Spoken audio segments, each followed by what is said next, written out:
നമ്മൾ ഇന്ന് ലോകത്തിന്റെ ശ്രദ്ധാകേന്ദ്രമാണ്. ലോകം മുഴുവൻ കേരളത്തെ തെല്ലൊരാദരവോടെ നോക്കിക്കാണുന്നു എന്നതാണ് പ്രത്യേകത. അതും ഇന്ത്യയിലെ ഒരു സംസ്ഥാനം എന്ന നിലയിൽ കേരളത്തിന്റെ ആഗോള പ്രശസ്തി ഒട്ടും ചെറുതല്ല എന്ന് നാം കാണേണ്ടതുണ്ട്. നമ്മുടെ രാജ്യത്തിന്റെ സ്ഥിതി എന്താണ്?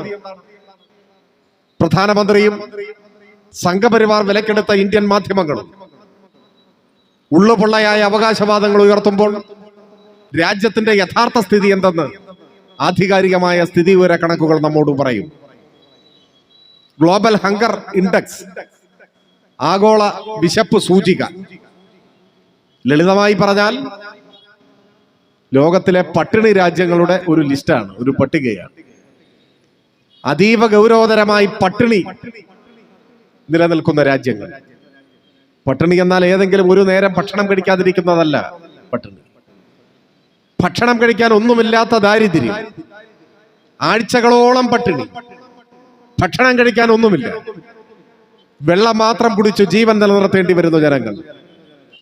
കുറെ ദിവസങ്ങൾ കഴിയുമ്പോൾ ആരോഗ്യം ക്ഷയിക്കും, അസുഖം ബാധിക്കും, അങ്ങനെ മരിച്ചു പോകും. അതാണ് പട്ടിണി മരണം. മലയാളിക്ക് അന്യമായ ഒരു കാര്യമാണ്.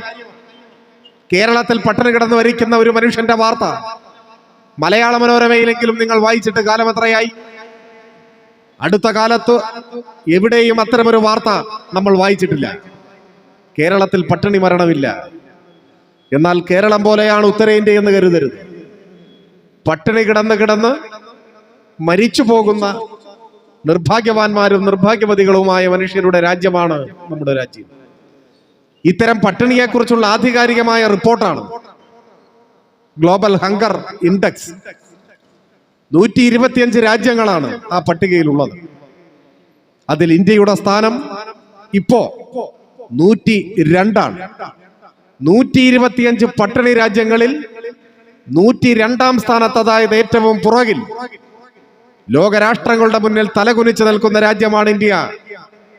ആ അർത്ഥത്തിൽ പട്ടിണിയുടെ റിപ്പബ്ലിക്കായി അറിയപ്പെടുന്ന ഇന്ത്യയിലാണ് തെക്കേയറ്റത്ത് കൊച്ചു കേരളം ഇതിൽ നിന്നും പാടെ വ്യത്യസ്തമായ സാമൂഹ്യ വികാസ സൂചികകളെ ലോകത്തിന്റെ മുന്നിൽ അഭിമാനത്തോടെ പ്രതിനിധാനം ചെയ്യുന്നു. കേരളത്തിൽ അതിദാരിദ്ര്യമില്ല, പട്ടിണി ഇല്ല.